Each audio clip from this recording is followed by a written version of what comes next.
L'actualité à la une ce soir. Le Burkina reçoit 15 milliards de francs CFA du Fonds monétaire international pour financer ses projets de développement. Le montant a été révélé aujourd'hui par une délégation du FMI en visite de travail à Ouagadougou. Elle a eu plusieurs réunions de travail dont une rencontre avec le président du Faso. Le Conseil national des femmes réclame l'application du quota genre aux prochaines municipales. Ces femmes revendiquent l'équité des sexes sur les listes électorales comme le stipule la loi d'avril 2009. Vous les entendrez dans cette édition.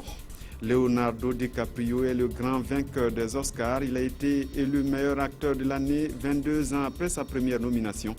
Images, réactions et commentaires dans cette édition. Bonsoir à tous et merci de suivre le 20h de la télévision de Burkina. Le Fonds monétaire international prête 15 milliards de francs au Burkina pour soutenir ses efforts de développement. Une délégation l'a réaffirmé ce matin au président du Faso au cours d'une audience. Le FMI a aussi eu une séance de travail avec le staff du ministre de l'économie et des finances, bien avant le président du Faso a rencontré un émissaire nippon. Explication Jean Zongo Nyarkiteda. La visite du diplomate nippon ce matin au palais de Kosiam est placée sur fond de renforcement de la coopération bilatérale. Une coopération qui repose sur l'intégration économique sous-régionale, l'agriculture et l'éducation de base, avec en prime la réalisation des écoles de formation. Déjà, on a construit ici, au Burkina Faso, 1070 salles de classe. Et puis, on a déjà construit à Dori les NEP. Et puis, très bientôt, on va construire les NEP aussi à Kaya. Et puis, on va construire aussi les collèges des enseignements généraux. Ce tête-à-tête entre les deux hommes a été également une occasion pour l'ambassadeur du Japon d'inviter le président du Faso à la 6e TICAD prévue en août prochain au Kenya. Outre le diplomate du pays du soleil levant, le président Kaboré s'est entretenu avec une délégation du FMI, le Fonds monétaire international qui promet au Burkina 15 milliards de francs CFA sous forme de prêts pour aider le gouvernement dans ses efforts de développement. Nous avons entendu 3 priorités pour le gouvernement dans notre domaine d'action qui sont le renforcement des recettes, l'amélioration de la qualité de la dépense et la bonne gouvernance. Donc tout ça, ce sont des axes de travail qui sont tout à fait dans notre monde. Avant de se rendre au palais de Kosiam ce matin, la mission a eu une séance de travail avec le ministère de l'économie, des finances et du développement. Elle a terminé la ronde de ces entrevues par la primature où elle a été reçue cet après-midi par le chef du gouvernement, Paul Kabatieba. Cette délégation du FMI était aussi à l'Assemblée nationale. Après eux, il y a eu la visite de l'ambassadeur des États-Unis qui est venu remettre 600 millions de francs pour renforcer les capacités des élus. Salif Diallo a reçu aussi une équipe de WaterAid. Moussa Hassanou, Yolande Lompo. Chilunabo Mushingi chez le président de l'Assemblée nationale. Son pays offre $1 million, soit environ 600 millions de francs CFA, pour accompagner l'Assemblée nationale dans le cadre de la réforme des institutions entreprises par le gouvernement burkinabé. Il y a le volet accompagner les membres de l'Assemblée nationale et leur personnel dans la rédaction des projets de loi et comment présenter ces projets de loi aux membres. Et deuxièmement, le volet pour voir du côté de la société civile et la population l'accompagnement, le dialogue, renforcer le dialogue entre le peuple et le Parlement. Et le troisième volet, ça vous concerne, essayer d'outiller les membres du média. Comment rapporter au peuple pour qu'ils comprennent ce que leurs élus sont en train de faire. Venu féliciter Salif Diallo pour son élection à la tête du Parlement burkinabé, le représentant résident du Fonds monétaire international en a profité pour jeter les bases d'une nouvelle coopération. On est là pour affirmer notre soutien,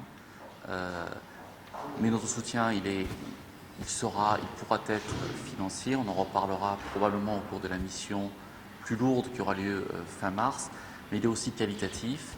Et pour ce qui concerne l'Assemblée nationale, comme on l'a répété, notre rôle également d'expliquer et de dialoguer. Ce n'est absolument pas d'imposer un point de vue ou un autre.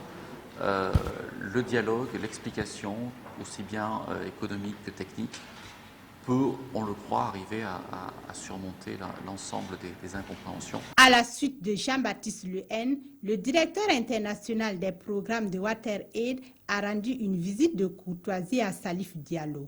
Il en a profité pour parler des questions d'eau et d'assainissement. Il s'agit d'une crise immense et pour laquelle nous comptons vraiment sur l'appui des autorités au Burkina Faso. Et cet appui dont nous avons déjà une assurance parce que nous avons vu que dans le cadre donc, du programme du président, il entend investir donc, à la réduction de la crise, aussi bien de l'eau que de l'assainissement. Il ressort de cet entretien que d'ici à 2025, l'accès à l'eau potable et à l'assainissement sera une réalité pour tous au Burkina Faso. Et pour mettre en œuvre toutes ces politiques, le département ministériel se dote de nouvelles organisations. Les organigrammes ont été revus ce matin au cours d'un conseil extraordinaire de ministres. L'objectif est de les mettre en application à partir de ce 1er mars pour permettre le redémarrage des activités. Mokhtar Ouedraogo, Jacques Lamissantarpaga.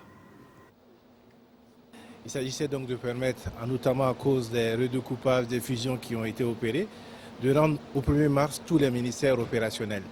Donc nous avons, durant cette session extraordinaire du Conseil des ministres, adopté les organigrammes de 22 ministères.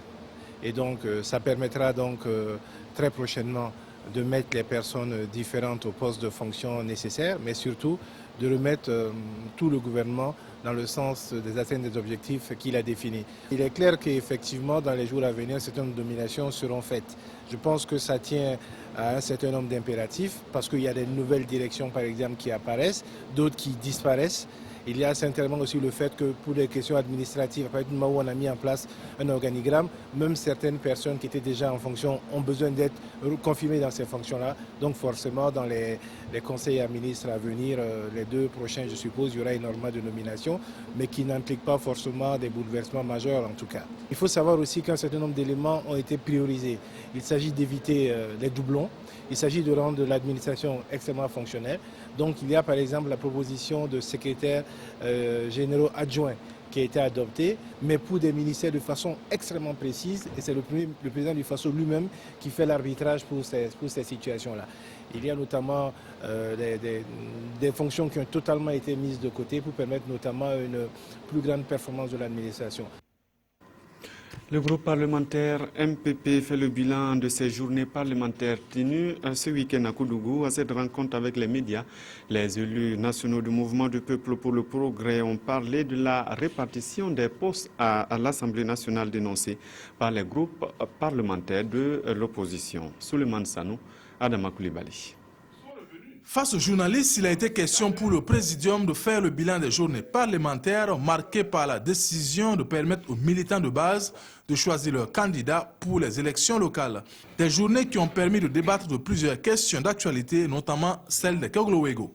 Si les populations peuvent s'organiser dans la République et que ça soit encadré par des textes de loi, pourquoi pas, au niveau de l'Assemblée, nous nous affairons même à voir s'ils peuvent faire une proposition de loi de façon à mettre en place cette police de proximité, pourquoi pas ne pas les renommer.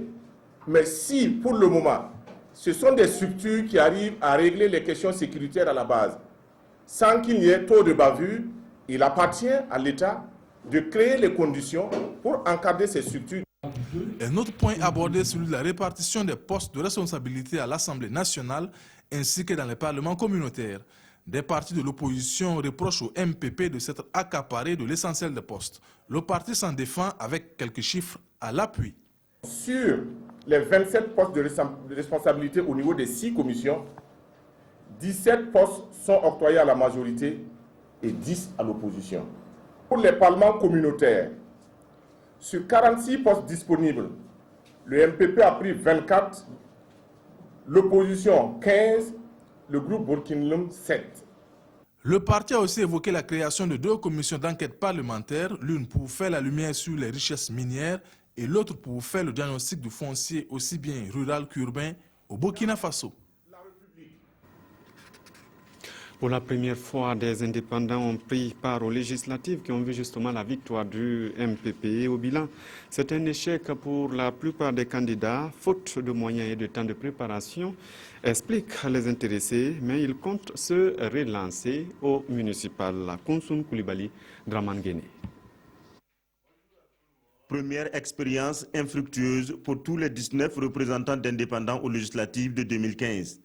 Ce naufrage collectif s'explique, selon ces candidats, par le manque de temps de préparation, contrairement aux partis politiques qui avaient déjà balisé le terrain.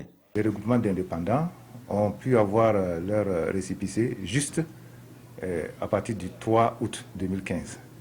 Donc vous imaginez que ce n'était pas du tout facile d'organiser rapidement une activité et pour prétendre, en tout cas, être présent de façon significative sur le terrain. L'argument de taille selon ces acteurs pour justifier leur échec est aussi le manque de moyens. Le rapport de force avec les formations politiques est largement en leur défaveur. Le grand problème et l'inconvénient, c'est le côté financier. On n'avait pas comme les professionnels, mais on a donné ce qu'on avait. Un budget de 10 millions contre quelqu'un, malgré votre bonne foi, quelqu'un indépendant qui vient avec à peine 500 000 francs, ce n'était pas évident. Ce n'est pas évident, malgré la subvention de l'État qui leur est accordée. Le regroupement d'indépendants Les Affranchis a eu par exemple 1 200 000 francs CFA comme subvention pour avoir présenté 9 candidats dans le Kadiogo. Quand on parle de subvention, je crois que c'est un truc de formalité. C'est un montant de formalité. Sinon, elle est trop dérisoire. Qu'à cela ne tienne, les indépendants ne comptent pas désarmer de sitôt. Ils s'apprêtent même à rebeloter lors des municipales de mai prochain.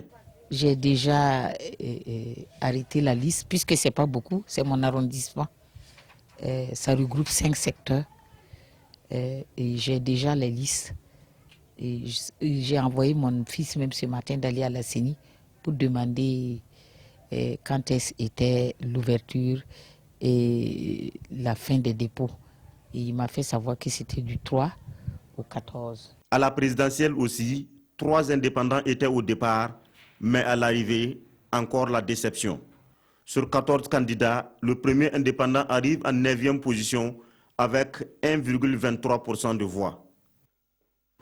Et pour ces municipales, le Conseil des femmes de Burkina demande une meilleure représentation des femmes. Le Conseil demande l'application de la loi sur le quota genre. C'était au cours d'une rencontre à Ouagadougou.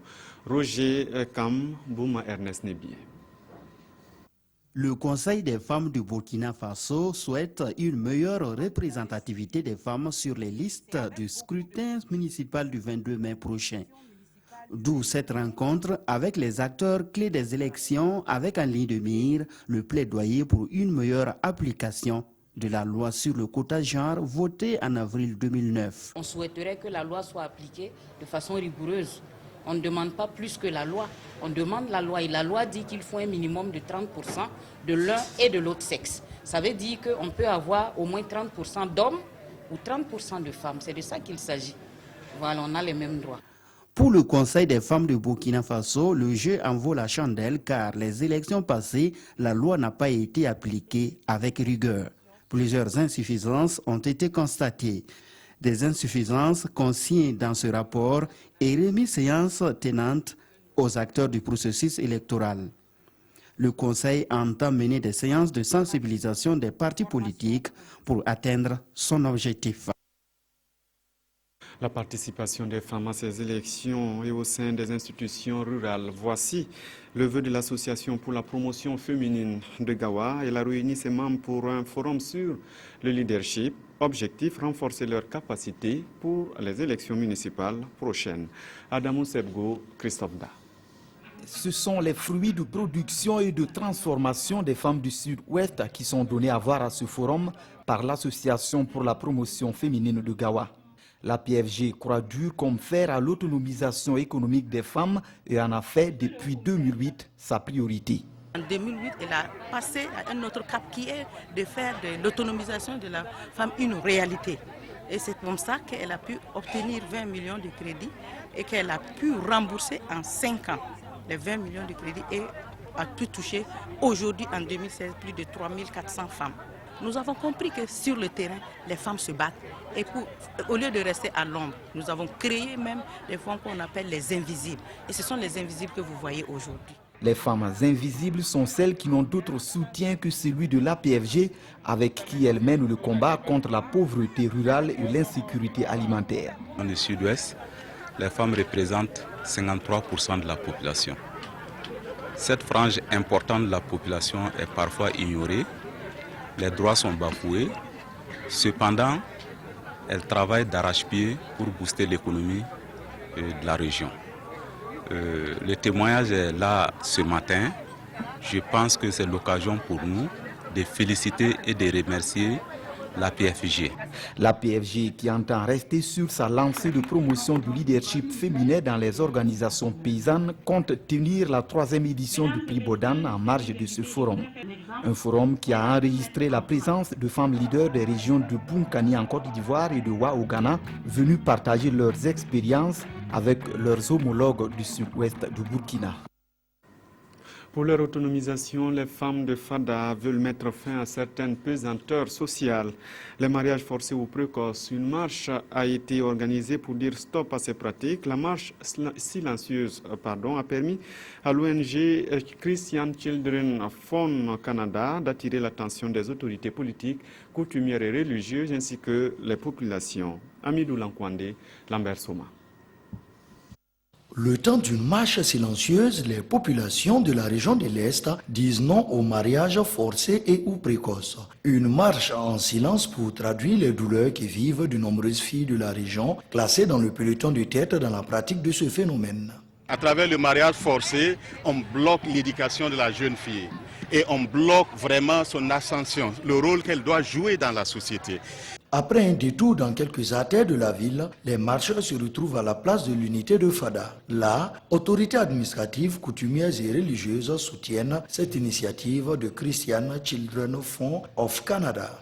Nous saluons l'initiative de CCFC qui nous permet aujourd'hui de soulever ce problème social-là au niveau de notre région et l'engagement de toutes les communautés, effectivement, à lutter pour éradiquer ce qui empêche la jeune fille aujourd'hui dans notre région de se développer.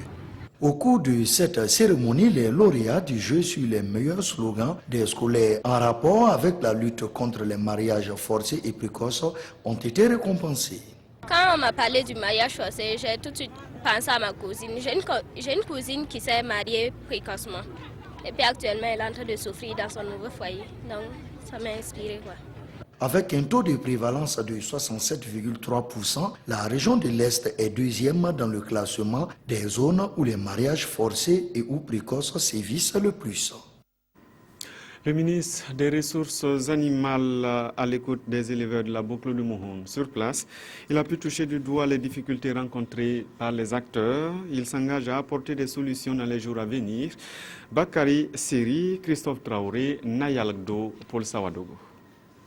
Faire un diagnostic de l'ensemble des préoccupations liées au secteur de l'élevage et de la pêche afin de mieux orienter les actions en faveur des différents acteurs, c'est l'objectif de cette rencontre avec les producteurs de la région de la boucle du Mohon. Sans langue de bois, les producteurs ont exposé leurs difficultés. On a demandé de l'État pour que l'État y ait une sensibilisation avec les acteurs de base pour qu'on puisse comprendre un éleveur et cultivateur, c'est la même famille. Le ministre, il a tenu notre rencontre et il a accepté notre doléance. On pense, en tout cas, les doléances ne seront pas tombées dans l'eau. Ce cadre d'échange va permettre au ministre des Ressources animales et halieutiques de prendre des mesures concrètes en faveur des producteurs et éleveurs. Il promet se pencher sur les différentes préoccupations. Ça a été très fructueux. Nous allons ensuite aller à Ouaga et à travers un conseil de cabinet, nous allons essayer d'examiner toutes ces doléances, toutes ces préoccupations afin de voir dans quelle mesure nous pouvons apporter des solutions. Cette visite a été aussi l'occasion pour les ministres de visiter une mini-laiterie locale à Dédougou, fruit de la coopération entre l'Union régionale des éleveurs de la boucle du Mohon et l'Organisation néerlandaise de développement. Nous sommes aujourd'hui 29 février, le jour exceptionnel pour ceux qui sont nés le 29 de ce mois. Pour eux, il faut attendre 4 ans pour célébrer leur anniversaire. Vous allez le voir, la situation n'est pas si facile. à vivre. Explication Karim Ilboudo, Mireille Carole Touma. 29 février. À la question de savoir à quoi peut renvoyer cette date, voici les réponses. 29 février, non. Non, c'est la première fois que j'entends parler. Moi, personnellement, je n'ai pas une idée sur ça. Non, non, ça ne me dit rien. Des réponses parfois surprenantes. Selon moi, en tout cas, c'est la fin du mois. Après ça me dit rien. Selon moi, c'est FESPACO. 29 février, la Semaine nationale de la culture. Mais non, ce n'est ni le FESPACO, encore moins la Semaine nationale de la culture. Si a priori cette date n'a rien de particulier, elle est pourtant exceptionnelle car elle n'a lieu que tous les 4 ans. 2016, nous sommes en année bissextile, une année qui compte 366 jours au lieu de 365. Ce jour supplémentaire vient s'ajouter au mois de février pour en faire 29 jours et non 28 comme d'habitude. La raison est astronomique car liée à la rotation de la Terre autour du Soleil. Et ceux qui sont nés un 29 février auront donc la chance cette année de fêter leur anniversaire à la bonne date. Grandement plaisir parce que ça fait quand même 4 ans que je fête mais pas à la bonne date. Voilà, donc c'est un plaisir de savoir que cette année ça va tomber sur le 29. Mais il y a des fois c'est un peu triste parce que tu te dis cette année je ne pourrais pas fêter à la bonne date. Mais bon, quand même, on bricole avec le 28. Après, on se dit aussi que bon, c'est spécial. Je ne regrette pas d'être né un 29 février. Et ces jumeaux qui viennent également de naître aujourd'hui, 29 février 2016, ne regretteront certainement pas d'être nés à une date exceptionnelle, même s'ils devront attendre 2020 pour fêter leur anniversaire à la bonne date, soit quand ils auront 4 ans. Et comme d'habitude, nous sommes en sport. L'aventure s'arrête pour les clubs burkinabés engagés en campagne africaine. Après l'USFA, c'est le Racing Club de Bobo Dioulasso qui vient de plier bagage. Le RCB est tombé chez lui contre le Stade malien 1-0, alors qu'il devait gagner 2-0. Mathias Drabo, Kalfa Ouattara. L'exploit n'a pas eu lieu. Le Racing Club de Bobo Dioulasso est éliminé de la Ligue africaine des champions. 2 buts à remonter sans encaisser le moindre but. C'était l'équation à résoudre côté RCB. Au finish, l'équipe s'incline sur ses propres installations devant le stade malien de Bamako et perd son entraîneur Oscar Barrow qui jette l'éponge. Un but sur coup de pied arrêté à la 6e minute et l'espoir des Tigres s'envole. Un coup de poignard de Sekwa Doumandé suite à une mauvaise appréciation de Mohamed Baïlou. Les Noirs et Blancs obligés de courir après le score avec une attaque qui s'est montrée inefficace durant 90 minutes. Score final, 1-0 en faveur du stade malien de Bamako. On avait déjà fait 50% sur nos terrains, donc la tâche elle était plutôt plus facile pour nous que pour l'équipe adverse. Et on est venu ici pour quand même montrer qu'on était une équipe qui pouvait aller voyager même à l'extérieur, gagner des matchs à l'extérieur. Et c'est un état d'esprit qui aujourd'hui s'est formé autour de ce groupe. Face à une très très dynamique équipe de Bobo, je pense que le Stade malien a répondu présent. Donc je suis très satisfait de la performance de mes joueurs.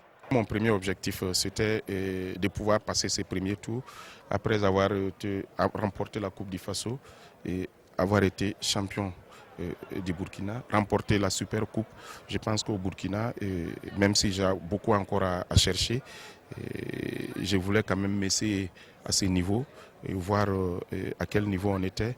Mais je me rends compte que nous avons encore beaucoup à apprendre. Encore une élimination prématurée d'une équipe burkinabé en campagne africaine. L'apprentissage continue. À l'étranger, Leonardo DiCaprio, nommé meilleur acteur aux Oscars 2016. À 41 ans, il a été récompensé dans son rôle trappeur-vengeur. Le réalisateur du film a lui été consacré meilleur réalisateur pour la seconde fois. Goes to Leonardo DiCaprio. Enfin la consécration. Nommé à 5 reprises à 45 ans, le héros du Titanic repart cette fois avec la précieuse statuette. Une récompense pour son interprétation magistrale et presque animale du trappeur Hugh Glass dans The Revenant. Oscar du meilleur acteur Leonardo DiCaprio n'en reste pas moins engagé. Je vous remercie tous pour cette incroyable récompense. La planète, ce n'est pas quelque chose d'acquis, tout comme cette récompense pour moi ce soir. Une distinction pour son rôle dans le film d'Alejandro González Iñárritu, sacré meilleur réalisateur. Le Mexicain transforme l'essai de 2015 avec Birdman. Dernière récompense pour The Revenant, l'Oscar de la meilleure photo. Emmanuel Lubezki rafle la statuette pour la 3e fois de suite, une première. Mais The Revenant n'a pas totalement volé la vedette à Spotlight. L'enquête du Boston Globe sur le scandale de pédophilie au sein de l'église catholique signée Tom McCarthy remporte l'Oscar du meilleur film et du meilleur scénario original. Carton plein pour Mad Max de l'Australien George Miller. Le président du prochain Festival de Cannes peut se féliciter de ses 6 récompenses techniques. Meilleur costume, meilleur décor, maquillage, coiffure, mais aussi montage et mixage son. Quant à l'Oscar de la meilleure actrice, il revient à Brie Larson, 26 ans, pour son rôle dans Room. Une remise de prix sur fond de polémique. L'humour grinçant du comédien Chris Rock, maître de cérémonie, a rappelé que de nombreux acteurs noirs ont boycotté l'événement. Bienvenue à la cérémonie des Oscars, également connue pour ses récompenses attribuées par les Blancs. Vous vous rendez compte, si les membres de l'Académie nominaient les présentateurs, je n'aurais même pas ce travail. Une critique contre l'absence d'acteurs noirs parmi les nommés pour la 2e année consécutive. Message reçu, on l'espère. Les organisateurs ont promis de favoriser à l'avenir une plus grande diversité aux Oscars. Félicitations à Roberto DiCaprio, nommé donc pour la 2e fois à juste 45 ans. Et puis, les résultats des élections au Niger occupent les manchettes des quotidiens du jour. La revue de presse est signée de Aimé Solange Guigma.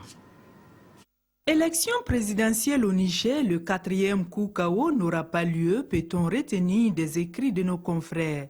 Sidoya nous apprend que le détenu Filengue Ama Amadou et ses camarades ont mis en ballottage le président candidat Issoufou, qui est en tête avec 48,41% des suffrages. Ce qu'en pense notre temps, c'est qu'il ne faut pas vendre la peau de l'ours avant de l'avoir tué. D'après l'observateur Palga, c'est donc une grosse désillusion pour Mahamadou Issoufou qui croyait dur comme fer qu'il réalisera le coup KO à l'image du MPP de son ami Salif Diallo. Et pourtant, aujourd'hui, Ofaso pense qu'il s'agit là d'un contre-pied parfait du président sortant pour faire face à une opposition qui s'inscrivait dans une logique d'attaque et même prête à brûler le pays, précise le journal Le Pays. Ainsi, le Niger évite-t-il le chaos du chaos, indique le Canard. Le second tour, poursuit-il, a l'avantage d'éloigner ce spectre en sauvant l'essentiel. Gageon suggère le soir que le processus se termine dans un climat apaisé afin que soient démentis tous ceux qui prédisent des lendemains incertains au Niger. C'est tout pour ce soir. Tout à l'heure, Draman Dadian vous retrouve pour la lecture du Conseil extraordinaire des ministres. À l'issue, vous aurez rendez-vous avec le service des sports pour le magazine. Et puis, la dernière édition vous sera présentée justement par Draman Dadian. À demain.